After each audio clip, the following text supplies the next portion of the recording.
welcome once again to M5's English language learning program, Let's Speak English. I'm Gav Duncan, and I'm here on your TV to help you learn English. Now, are you sitting comfortably? Yes? Good. And are you ready for today's lesson? Yes? Good. Okay, well, let's learn English together. Hello, people. Hello. How are you all? Is everything going well? Are you having fun? Have you started your Christmas shopping? Have you finished your Christmas shopping? And no, don't ask me. I'm nowhere near to being ready. This year, as usual, I think my Christmas shopping is going to be chaotic and full of tension. Just like the Benchfield's shopping saga. Now, today, I was planning to start with a quick look at some of the vocabulary we saw a couple of lessons ago with the Benchfields. And then, well, you all know what's coming, don't you? Yes, that fantastic time of the year is approaching. Christmas is coming. We know that. And what else do we know? Well, for a start, we know that the geese have stopped going for a morning run. They've stopped playing tennis, and they've stopped doing press-ups, and they've stopped doing squats. They're eating more and more pizza, crisps, sweets, chocolate, and they're drinking litres and litres of fizzy drinks. And we all know what the result will be, don't we? Yes, the geese are going to be diabetic by the end of the week. No, not that. Well, if we think about it, if they carry on like this, it's very likely that they will become diabetic. But we're not talking about that, are we? No, our subject for the day is not the medical problems of geese, is it? No, the point is that the geese are getting fatter. They're putting on lots of weight. They're being fattened up. The farmer is feeding the geese more so that they put on weight, so that they get fatter, so that the farmer can sell the geese for more money at the market. People buy fat geese, not skinny geese. So, that means one thing, doesn't it? Yes, that means that we know that Christmas is coming and it's approaching fast. And that means that we need to start being more Christmassy in our lessons. There's only, 7 or 8 days, depending on whether we're celebrating Christmas in Hungary or in the UK, in Great Britain. If we're celebrating in Hungary, which we are, we're talking about Christmas being 7 days away, on the 24th of December.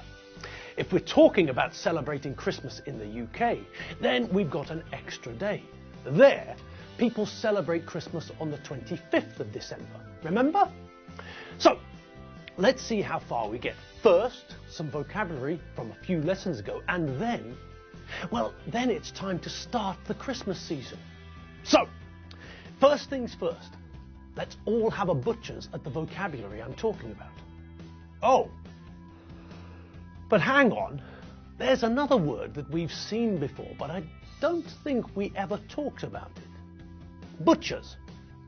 Now, we all know what a butcher is, don't we? Yes. When we're talking about butchers, then we know that we're talking about meat, don't we?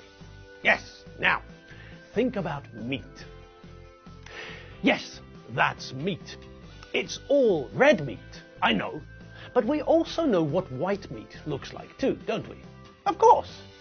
White meat is things like poultry, chicken and turkey, and also pork and fish. All of these count as white meat. Okay, but here's the question.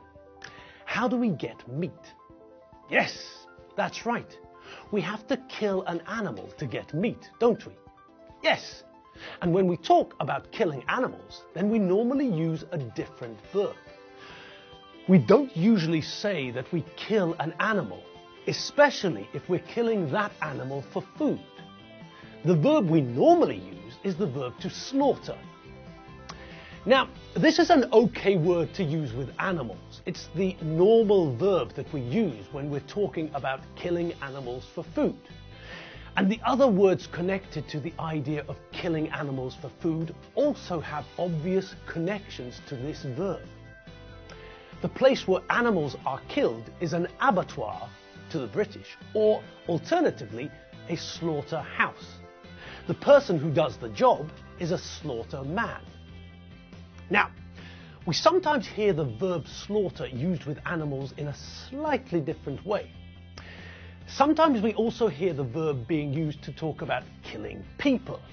In cases like these, if we're using the verb to slaughter with animals but not for food, or with people, with humans, it's slightly different.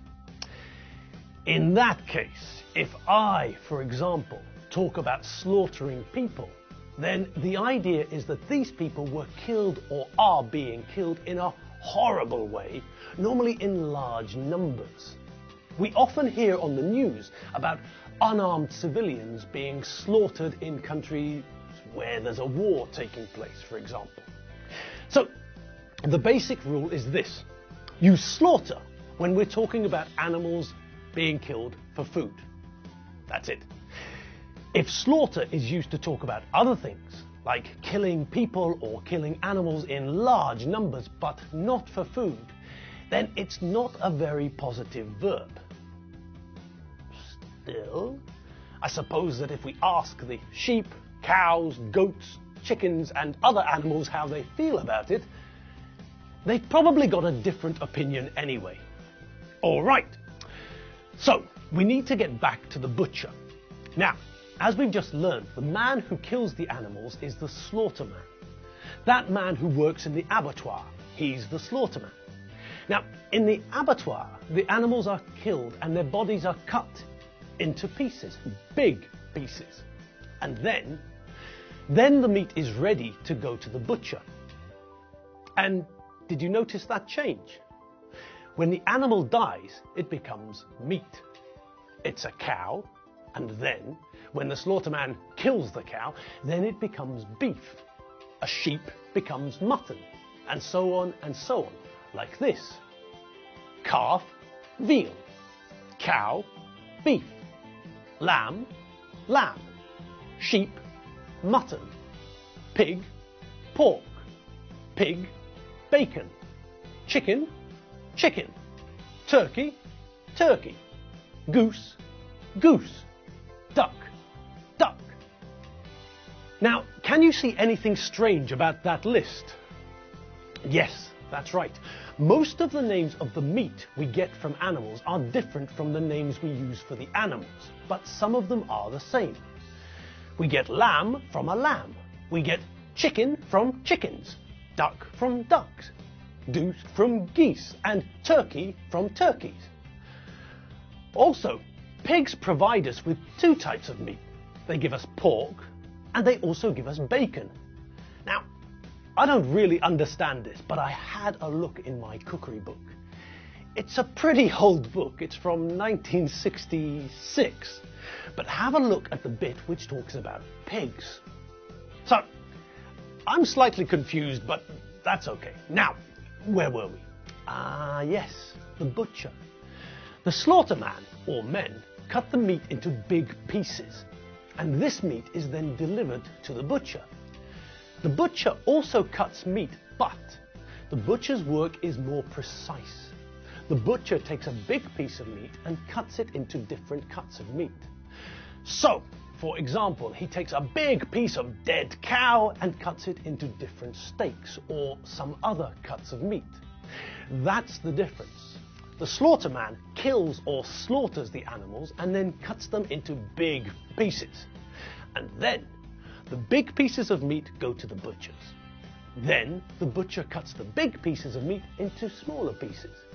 Pieces which we buy, take home and cook and eat. The butcher is the man you ask about meat. You don't meet the slaughterman. You get your meat from the butcher, from the butcher's shop, not from the slaughterman, not from the abattoir. And so, now, finally, we get to the vocabulary. What did I say at the start of the lesson? Yes, that's right. I said, let's have a butcher's. And what does it mean? It's slang. It means let's have a look. Butcher's is rhyming slang for butcher's hook, and hook rhymes with look. It's too long to say let's have a butcher's hook, so the British abbreviate the phrase. We remove the only logical rhyming part, and so butcher's becomes a slang synonym for look. Let's have a butcher's. Give me a butcher's. That's all it means. It's short for butcher's hook, and it means a look. That's all. Nothing more. So, now that we know that, let's have a butcher's at something else. Well, let's think. Christmas is coming, but it's probably a better idea for us to look at some of the vocabulary that I wanted us to look at. And then, tomorrow, we can start the English Christmas extravaganza properly with a Christmas song. What do you say?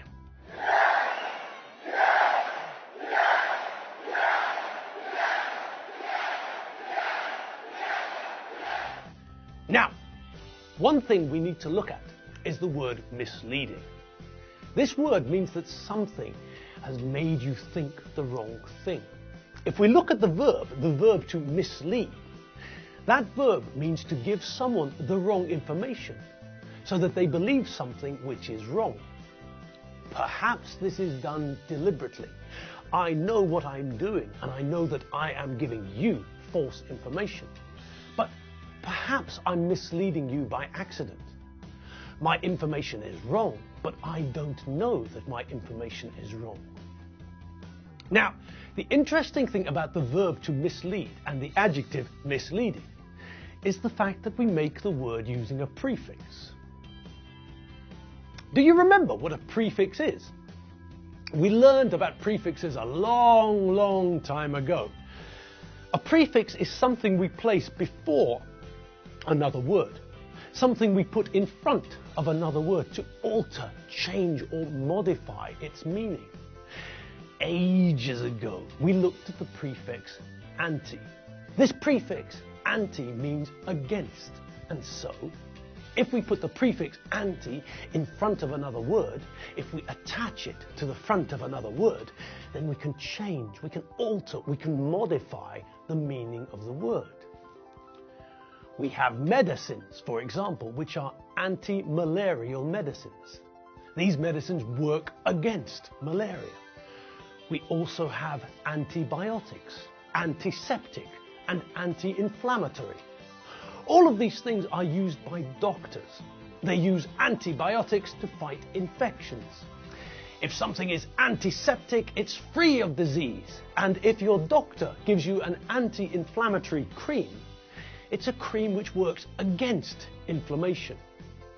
Inflammation is when part of your body becomes hot, red, and swollen. When part of your body becomes bigger than usual, bigger than normal.